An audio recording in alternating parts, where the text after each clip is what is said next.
Hello YouTube, my name is Nero. Today we have some more Call of Duty Modern Warfare Remastered, and this video is going to serve as a bit of a news roundup for both Modern Warfare Remastered as well as Call of Duty World War II.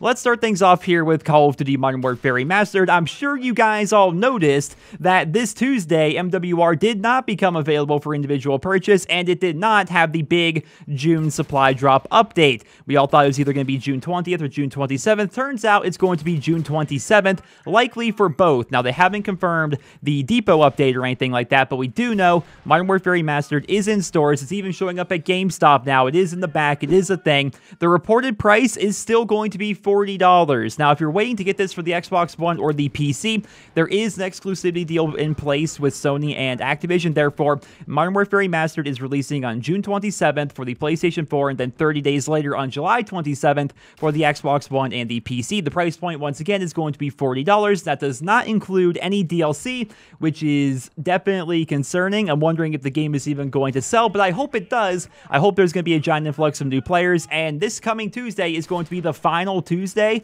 of June, so chances are that's when we're also going to be getting the big depot update that brings a brand new sniper rifle, a new light machine gun, as well as a new shotgun to the fold in the supply drops, of course. We're going to have to see how that plays out. Now, moving on over here to some Call of Duty World War II news. This is pretty interesting. So, Michael Condrey has teased that there will be a thematically appropriate version of Uplink in Call of Duty World War II. Keep in mind, Uplink was first introduced in Sledgehammer's last game, Advanced Warfare, and is a mode that is well known for wall running and double jumping and stuff like that. So how exactly is that going to work within the context of World War II? Not only the setting, but the game mechanics of being boots on the ground. I'm definitely interested to see, and I have a feeling we will be seeing this new version of Uplink during the private beta, because why else would they even bring up the fact that they are going to be doing this if they did not actually have a plan to show it sometime soon? So I'm definitely interested to learn more about that. The confirmed game modes for Call of Duty World War II, for those wondering, are Team Deathmatch,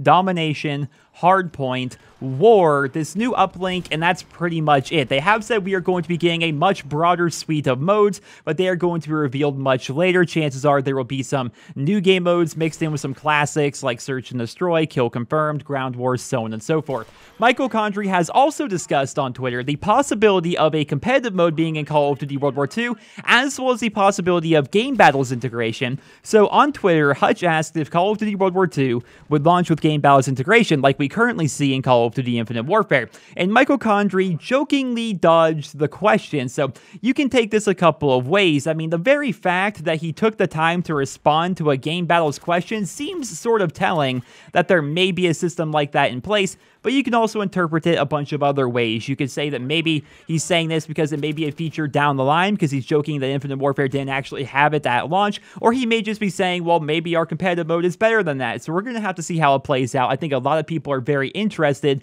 to learn more about the competitive mode within Call of Duty World War II, because, and this is not so much news as much as his opinion, but I've always found Call of Duty's competitive scene to be a bit all over the place, right? Game battles is part of the competitive Call of Duty culture. It has been for freaking ever, right?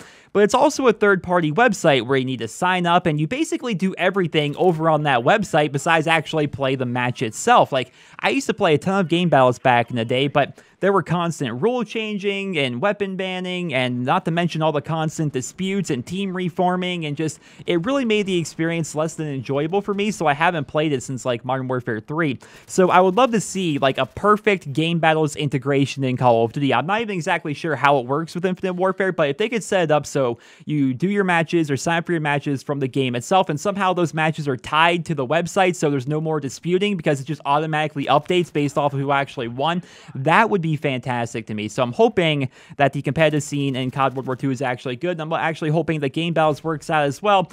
I'm just wondering how it's all supposed to work together, right? Because even if COD World War II has like League Play 2.0 where everybody loves it, people are still going to play game battles. So how can they integrate those together? I'm not even entirely sure.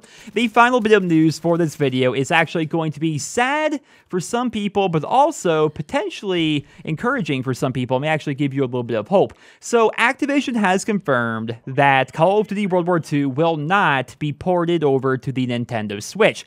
There are apparently rumors, however, circulating that the Switch may get its own Call of Duty game, but it may not actually be a main release. Now, we have seen this in the past on the PlayStation 2 with Call of Duty World at War Final Fronts, which was kind of like a dumbed-down version of World at War with a slightly different story and characters and missions and stuff like that. We may see something similar to that eventually coming to the Nintendo Switch. Keep in mind, Beanix has tweeted out this picture, and it kind of says they're working on something over there, right? And Beanix, of course, was the studio that handled the ports of Black Ops 3 back to the Xbox 360 and PlayStation 3, so maybe they're going to be getting their own standalone game. We've seen plenty of examples of Call of Duty games on mobile devices that really have nothing to do with the main games themselves, so maybe the Nintendo Switch will actually have something to do with that. The last time we actually had a Nintendo console with a Call of Duty game was all the way back in Call of Duty Ghosts. Like, that was freaking forever ago, right? So it would be nice for Nintendo fans to get a new Call of Duty game of some sort if they choose to play on that platform. So hopefully,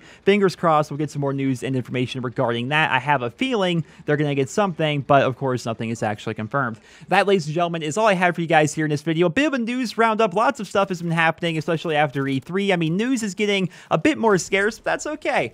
I mean, we learned so freaking much at this point that, like, how much more information can they possibly give us about COD World War II? And of course, Modern Warfare Remastered. I'm always interested to learn more about this game. I'm hoping they continue to support it all the way up until the release of COD World War II and onwards. So we're going to have to see. Ladies and gentlemen, thank you all so much for watching. I hope you guys all enjoyed, and I hope you guys all have a wonderful day.